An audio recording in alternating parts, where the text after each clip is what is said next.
Hello les gars, j'espère que vous allez bien. Bienvenue sur cette nouvelle vidéo. Pour ceux qui ne me connaissent pas, je m'appelle Ashley, je vis à Bali depuis maintenant 2 ans. Je suis créatrice de contenu et j'ai aussi lancé ma marque Ospari. Dans cette vidéo, je me suis dit que j'allais vous partager mes 9 habitudes qui ont véritablement changé ma vie. Mais genre, pour de vrai. Si le contenu vous plaît, n'hésitez pas à vous abonner, à liker et à commenter. Ça aide vraiment la chaîne à se développer. Je vous laisse avec la vidéo. Bisous!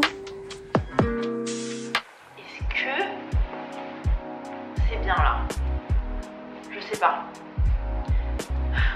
ça va le faire. Hello les gars, j'espère que vous allez bien. Bienvenue sur cette nouvelle vidéo. Franchement, je suis trop contente de vous retrouver sur cette vidéo parce que vraiment je voulais la faire depuis hyper longtemps. Ça me tient à cœur. Je suis un peu trop perfectionniste à chaque fois, vous me connaissez, j'ai envie de faire des vidéos parfaites. Mais bref, dans la vie, ça pourrait être un conseil, mais plus en business, faut pas être trop perfectionniste parce que sinon on ne fait rien. Voilà, si on attend que tout soit parfait, on fait rien les gars. Voilà, bon, ça fait pas partie des conseils, mais aujourd'hui je vais vous partager vraiment les 9 habitudes qui ont véritablement changé ma vie. Et voilà, je sais que sur internet il y a beaucoup d'habitudes qui reviennent, ça fait vraiment penser à That Girl. Mais les gars, s'il y a des habitudes qui reviennent, c'est parce que ça marche vraiment. Moi en tout cas, les habitudes que je vais vous partager, ça a vraiment changé ma vie. Donc voilà, assez parlé, let's go. La première habitude que j'ai et qui a vraiment changé ma vie du coup, c'est me lever tôt et avoir une morning routine. Vraiment les gars, je sais que c'est bateau mais c'est hyper important. Que vous soyez à votre compte, salarié, peu importe. Si jamais vous vous réveillez et que vous êtes pressé, que vous devez courir dans la salle de bain, dans le métro, dans votre voiture, qu'importe, et que vous avez le temps de rien, que vous commencez votre journée stressée, bah, je peux vous dire que toute votre journée sera sur le même ton. Franchement, si je dois vous donner un conseil, ce serait de se lever au moins 30 minutes avant votre réveil habituel. Que ce soit juste pour prendre votre café tranquille, faire du journaling, n'importe quoi. Mais en tout cas, prendre le temps de vous réveiller 30 minutes avant et de vous créer votre morning routine en fait. C'est pas de faire comme toutes les filles que vous voyez sur Instagram ou Pinterest. Moi, pendant longtemps, je savais pas trop. Je regardais un peu tout et genre il fallait se lever à 6 h, il fallait faire une tonne de choses qui me convenaient pas et à la fin j'étais frustrée. Je me disais ah là, je suis pas une bonne personne, j'arrive pas à tenir un rythme comme ça. Mais pas du tout. Enfin, franchement, ça c'est ridicule. Je l'ai fait. Enfin, si vous l'avez fait et que vous vous sentez pas bien et pas assez bien, enfin, franchement. Déculpabilisez-vous tout de suite parce que c'est pas le but. Moi, c'est vrai qu'avec le temps, j'ai accumulé les petites habitudes dans ma morning routine qui font que je me sens super bien. Et maintenant, même moi, je me dis genre waouh, je suis vraiment devenue cette personne. Oui, mais c'est parce que ça a été étape par étape et que finalement, ces habitudes que vous voyez pour être that girl, c'est vrai que c'est génial. Donc si vous y arrivez petit à petit, tant mieux. Mais sinon, c'est pas grave. Le principal, c'est de vous créer votre morning routine. Du coup, la deuxième étape qui a changé ma vie, c'est le journaling. Alors pour le coup, oui, ça fait partie intégrante de ma morning routine, mais j'étais obligée de séparer cette étape parce que c'est vraiment important. Genre vraiment, quand je ne fais pas mon journaling le matin, ma journée ne se déroule pas de la même manière. Vraiment pour moi, c'est une thérapie. Je trouve que c'est génial parce qu'on met à plat ce qu'on ressent.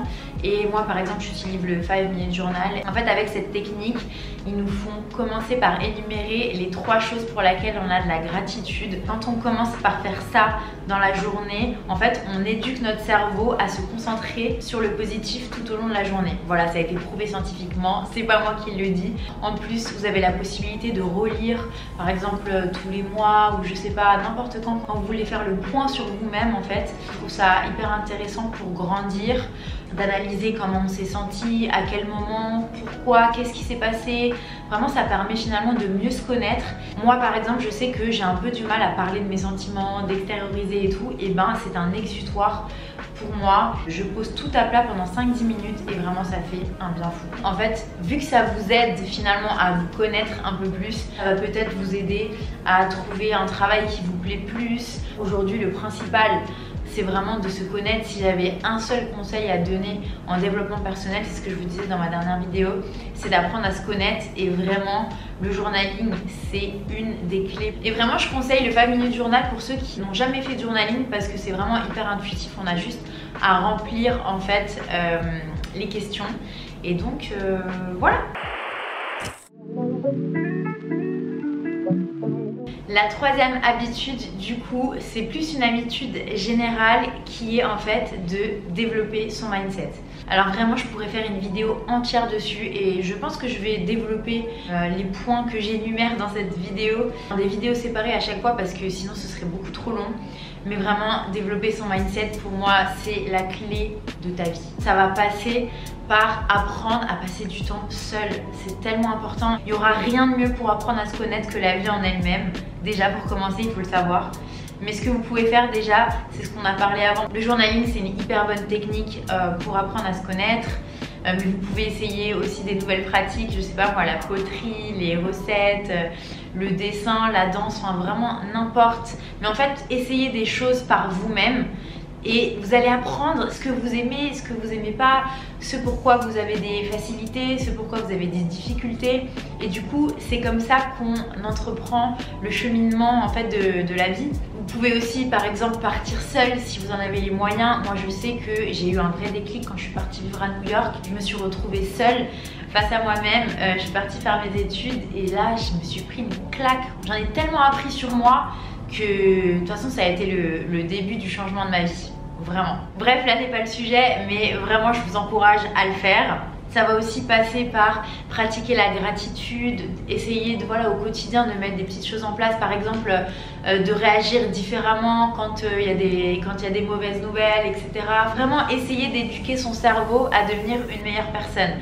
Tout ça, ça paraît hyper flou comme ça, il faudrait vraiment que je fasse une vidéo dédiée. Si je dois vous donner une clé pour développer votre mindset, c'est de lire. Je me suis dit que j'allais vous partager quelques lectures qui ont vraiment changé ma vie.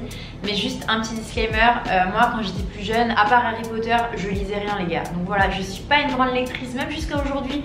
J'ai des phases, des fois je lis pas mal, des fois je lis rien pendant un an. Genre vraiment, même moi je me dis attends c'est grave, pendant un an j'abuse. Mais il y a des mois je peux ne pas lire du tout, des fois je commence des livres, je les finis pas et tout. Donc ne vous frustrez pas, moi aussi je suis pareil. Et pourtant j'ai lu pas mal de livres maintenant dans ma vie, mais petit à petit. Donc je vais vous partager le livre que je donne à tout le monde et que tout le monde me remercie, donc je pense que c'est un très bon livre. Ça s'appelle la méthode Ikigai, je vous le mettrai quelque part. Voilà, donc celui-là, vraiment si vous êtes un peu perdu, et être perdu c'est pas négatif, hein. On peut faire un point sur ce qui se passe et mettre un plan d'action en place pour justement après être mieux, se sentir mieux. On peut rebondir pour avoir une vie meilleure finalement, donc c'est pas du tout négatif, bien au contraire. Ensuite, c'est un livre que j'ai lu récemment et franchement, je comprends l'engouement, il est vraiment incroyable. C'est Un rien peut tout changer. Voilà, ça c'est la version française. C'est un best-seller mondial. En fait, ça vous explique par A plus B comment fonctionne la création et l'arrêt d'une nouvelle habitude. Vous savez, le 31 décembre, quand on met des nouvelles résolutions ou je sais pas, même tous les débuts de mois, ou quand vous prenez une résolution et que vous n'y arrivez pas, ben, c'est hyper culpabilisant. Moi personnellement je me dis je suis une mauvaise personne, j'arrive pas à tenir, je manque de motivation, je manque de détermination, je manque de discipline. Vraiment je me disais ça. Et je pense qu'on est beaucoup dans ce cas là. Mais en fait pas du tout. Le cerveau humain pratique la loi du moindre effort. Voilà, c'est en fait on est fait comme ça les gars. Et en fait il vous explique et il vous donne surtout des conseils sur comment dompter votre cerveau qui est naturellement constitué comme ça. C'est génial, je vous le recommande grave et ça va vraiment vous aider dans votre quotidien. Et en fait il va vous expliquer comment vraiment la créer l'habitude et la tenir. Ensuite j'ai quelques autres lectures qui sont super bien mais je vais pas tous vous les énumérer. Mais il y a Ta deuxième vie commence quand tu sais que tu en as qu'une. Il y a Pouvoir illimité de Tony Robbins. Il y a aussi Les 5 blessures de l'âme que j'ai vraiment beaucoup aimé. Si jamais vous lisez pas trop, que vous savez pas trop par quoi commencer, vraiment je vous recommande ces lectures. La quatrième habitude qui a changé ma vie, et ça vraiment je sais que vous attendez cette vidéo avec impatience, mais voilà, je vous promets que je vais vous la faire rapidement, c'est la visualisation les gars. La visualisation, c'est donc une technique qui vous permet d'atteindre et d'attirer ce que vous voulez dans votre vie. Je résumerai ça comme ça. Et c'est une méthode très puissante quand on a compris comment ça fonctionnait. La loi de l'attraction, tout ça, moi je me disais ouais bon ok, ça n'existe pas quoi. Mais je vous assure les gars que la loi de l'attraction, c'est comme la loi de la gravité, ça existe. Pour vous résumer, et si jamais vous devez commencer demain, voilà, je vous conseille de vous mettre dans un endroit calme dans lequel vous pouvez vous sentir serein, où voilà, il n'y a pas de bruit, où vous pouvez vous concentrer. Et en fait, l'idée, c'est de visualiser vos objectifs comme s'ils étaient déjà là. Vraiment, n'ayez pas peur de rêver grand. D'ailleurs, c'est mon dicton depuis que je suis petite, il faut toujours viser la lune pour arriver au moins dans les étoiles. Enfin, c'est pas exactement comme ça, mais c'est... Vous avez compris, c'est de Oscar Wilde. Franchement, si dans votre vie, vous rêvez petit, vous avez des petites ambitions, vous resterez toujours petit dans votre vie. C'est pas ne pas être réaliste, c'est que ça marche comme ça. C'est la vérité, ça marche comme ça. Plus vous rêvez grand, plus vous avez de chance d'arriver là où vous voulez être. Donc, bref, la visualisation, c'est ça. Vous vous posez, vous fermez les yeux et vous visualisez votre objectif, votre vie de rêve et vous ressentez que c'est vraiment là. Si jamais votre rêve, c'est d'être millionnaire, et ben, réveillez-vous le matin dans votre maison de millionnaire. Qu'est-ce que vous allez manger au petit déjeuner? Qu'est-ce que vous portez? Qu'est-ce que vous voyez? Enfin, vraiment, rentrez dans les détails et c'est comme ça que ça marche. Je vous ferai une vidéo là-dessus parce que sinon ça va être trop long.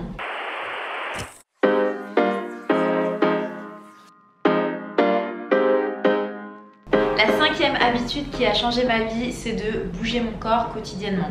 Alors voilà, ça aussi c'est hyper bateau, mais les gars, c'est hyper important. On n'est pas né pour être sédentaire, c'est pas possible. Vraiment, déjà, on prend du temps pour soi, ça apaise le stress, ça fait circuler les fluides du corps, ça oxygène l'esprit.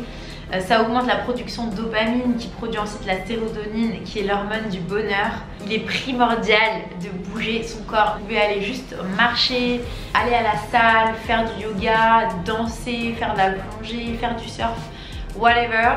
Mais du moment que vous bougez votre corps, vraiment, moi, pour vous dire mon rythme, j'essaye d'aller marcher 2 fois par semaine 1 heure et sinon je vais à la salle en général 3 fois par semaine.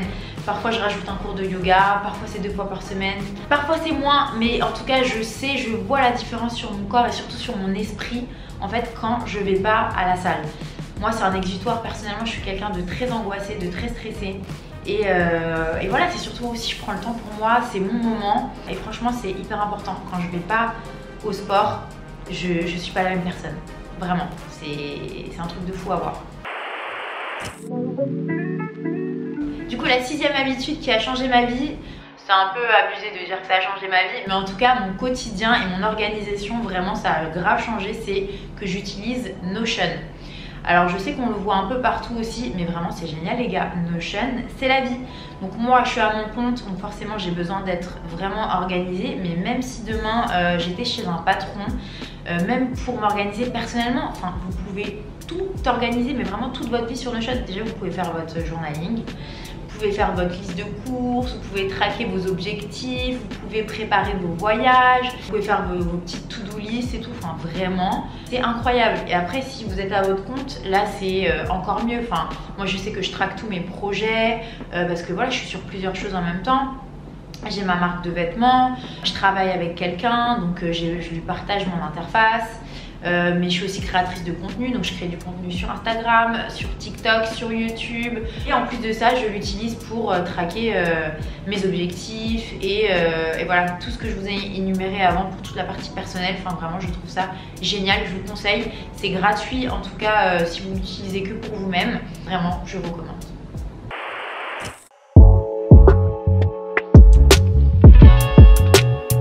La 7e habitude que je vous encourage à avoir, c'est d'avoir une alimentation équilibrée. Et quand je dis ça, c'est vraiment d'avoir une balance diet. D'arrêter de rentrer dans des régimes et vraiment de vous faire plaisir. Pourquoi je vous dis ça? Je vous en ai jamais parlé, mais pendant longtemps j'ai souffert de TCA. Ça aussi je vais vous faire une vidéo complète là-dessus. Mais sans rentrer trop dans les détails, moi j'ai souffert longtemps d'hyperphagie. C'est le fait de manger, d'avoir besoin de manger en énorme quantité sans pour autant se faire vomir. Vraiment j'en ai beaucoup souffert parce que finalement on rentre dans le cercle vicieux, donc on mange beaucoup, puis après on s'arrête de manger parce qu'on culpabilise. En fait les restrictions alimentaires entraînent justement la frustration, ce qui va en fait redéclencher les crises à chaque fois. Donc vraiment les gars, je sais que c'est facile à dire. Pour être complètement transparente avec vous, moi j'étais vraiment très mal avant de partir à Bali. Et ça a joué énormément sur mes crises. Aujourd'hui je vais beaucoup mieux, pas que par rapport à Bali, j'ai eu d'autres soucis, mais voilà, je sais que on peut être beaucoup à assimiler l'alimentation à l'émotion et ça c'est très féminin. Mais en tout cas de manière générale, n'hésitez pas à vous faire aider. et éloignez-vous des cercles vicieux. Vraiment, moi je sais que c'est une habitude dans mon quotidien. Quand j'ai envie de manger une pizza, je vais manger une pizza. Et je vous assure que le corps est intelligent. Par exemple, hier midi j'ai mangé une pizza, bah le soir j'avais pas envie de remanger des pâtes à la crème. J'avais envie de manger des légumes, voilà, j'avais envie de manger un peu léger. Ne vous restreignez pas, vraiment. Faites-vous aider, faites-vous accompagner et tout passe par la tête. C'est pour ça que moi j'insiste sur développer son mindset, faire du sport, tout est lié. Et vraiment éloignez-vous des régimes, faites-vous plaisir et juste ayez une alimentation équilibrée parce que je sais qu'on peut se pourrir la vie avec ça. La 8e habitude que je peux vous conseiller, c'est de faire chaque jour quelque chose que vous aimez. Donc voilà, ça va reprendre un peu ce qu'on a dit précédemment. Moi personnellement, ça va être soit de faire du shopping, soit de faire du sport, soit de tester une nouvelle recette, soit d'aller faire un cours de yoga, soit d'aller marcher au sunset, soit d'appeler une amie, n'importe quoi. Mais en fait, juste notez-vous dans votre agenda, ça peut être 10 minutes, 15 minutes, 30 minutes, enfin ce que vous pouvez vous octroyer. Mais en tout cas, faites quelque chose qui vous fait du bien, mais juste prenez le temps pour vous. Je sais que parfois on est hyper busy, ceux qui ont des enfants, ceux qui ont un agenda hyper saturé, prenez un petit peu de temps pour faire quelque chose qui vous fait du bien. C'est hyper important, encore une fois, pour votre équilibre mental. Vous avez compris qu'on parle beaucoup de mental ici, mais pour moi c'est la clé du bonheur, quoi, de se sentir bien dans sa tête. Et la santé mentale, elle est tellement beaucoup trop négligée dans notre société, c'est un truc de fou. Bref, la 9e et dernière habitude que j'ai mis en place et qui a vraiment changé ma vie aussi, les gars, vous allez me prendre pour une folle, mais j'éteins mon téléphone une fois par semaine pendant 24 heures. Alors, je vous dis pas qu'il faut le faire comme moi toutes les semaines, mais moi, comme vous savez, voilà, je suis sur les réseaux. Par rapport à mon travail, je suis constamment sur les écrans et franchement, le fait de déconnecter 24 heures par semaine, mais c'est un truc de fou, c'est game changer. Parfois, j'ai même pas envie de rallumer mon téléphone pour vous dire, c'est incroyable. En fait, par exemple, quand je vous parlais de la lecture tout à l'heure, trop facile en fait de choisir de prendre son téléphone et de scroller sur TikTok plutôt que prendre un livre. Là, en fait, je m'oblige à le faire et c'est génial. Parfois, on n'a pas envie de faire quelque chose parce qu'on a la flemme, parce qu'on n'a pas trop envie de s'y mettre, on n'a pas le courage de s'y mettre. Mais en fait, quand on se donne un coup de pouce comme ça, donc moi en éteignant le téléphone, bah, je me dis qu'est-ce que je peux faire en fait. Et bah voilà, je vais profiter, je me mets en extérieur. Moi j'ai la chance de vivre à Bali, donc je vais me mettre au bord de la piscine ou parfois je me mets dans mon lit et je lis, les gars, et c'est incroyable. Je vous conseille de le faire. Vraiment, essayez de passer quelques temps sans écran, que ce soit une fois par semaine, une fois par mois, mais éteignez votre téléphone 24 heures et vous m'en direz des nouvelles. Voilà, j'espère que cette vidéo vous aura plu. Elle était assez riche en informations.